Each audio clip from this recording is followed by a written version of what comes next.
د مردان چیمبر اف کامرس او انډستری مشر ظاهر شاوایی سټیټ بانک د سود د شرې د کمی یو مثبت ګام پورته کړي خو په دې شرک کاروبارونه کول ګران دي. دی وايي په نړیوال مارکیټ کې د گاونډي هیوادونو سره په برآمداتو کې مقابله کول ګران دي ځکه چې په دغه هیوادونو کې د سود شرہ 2% نه کم ده او په پاکستان کې په خصوصي توګه د وړو کاروبار کوونکو د لپاره قرضې اخیستل تاوان سره مخ کیږي. او صرف دا نه چې دلته کې په دې وطن کې په دې ملک کې شرح سود ډیر زیات دي. دلته کې تاسو وګورئ د بجلی کمی ته وګورئ بیا د بجلی ریټ ته وګورئ بیا د ګیس کمی ته وګورئ بیا د ګیس ریټ ته وګورئ بیا د هغې سره تاسو وګورئ ټیکسز ریشو ته وګورئ ټیکسز پرمار ته وګورئ.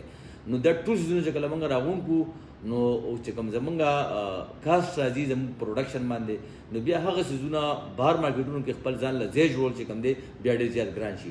سټیټ بانک وايي په ملکی کچا د ګرانې د کمی له وجې د سود شرح د 2% نه 0.5% ته راکمه کړې او په دې کې 1.5% کمی راوستې دي. د بانک په وینا په نړیوال مارکیټ کې ګرانی کمیږي خو په راتلونکي بجټ کې د مالیې د زیاتوالي له وجې په ګرانې اثرات کېدای شي. سوداګر وايي راتلونکي بجټ کې مرکزی حکومت رعایتونه ختم کړي او په راتلونکي وخت کې ګرانی نور هم سیوا کېدای شي. او کته کارخانه‌دار راغی کې یا نوې انویسټر راغی بکې چې دا بانک دا لون اخلي نافلال په 20% لا کار نشي کولی ځکه چې دا شرح د نن شپږو کاله 15 کاله مخکې دا 8 او 10 او 11 او 12 راغلی و امپورټ بند شوی دی اوس پکې څه کولاویږي خو لکه برآمدات او درآمداتو کې چې کله فرق نه ختم انشي کېدی. مرکزی بانک وايي اقتصادي اشارې مثبت طرف روانې دي. روان کال به قامي پرمختیا 2.4% وي. کرنٹ اکاونټ خساره کم شوې ده چې لوجې غیر ملکی زر مبادله ذخیره مستحکم ده او راتلونکي کال به ګرانی 2% تراشي. سوداګر وايي د سود د زیات شرې لوجې زیاتره قرضې حکومت اخلي او بیا وړو صوبو کې کاروبارونو ته ډېرې کمې قرضې ملاويږي. 1% هم دستا د کې پی کې کاروباري خلک چې کوم دي د بانک سره کوم دي کاروبار نه کوي.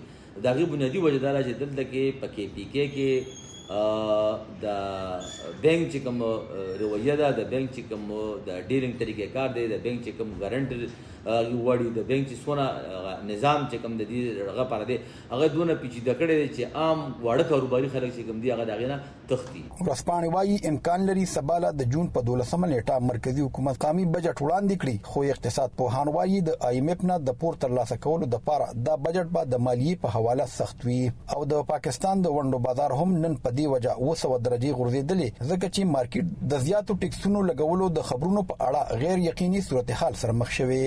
ریاض حسین وایس اف امریکا ډیوا مردان.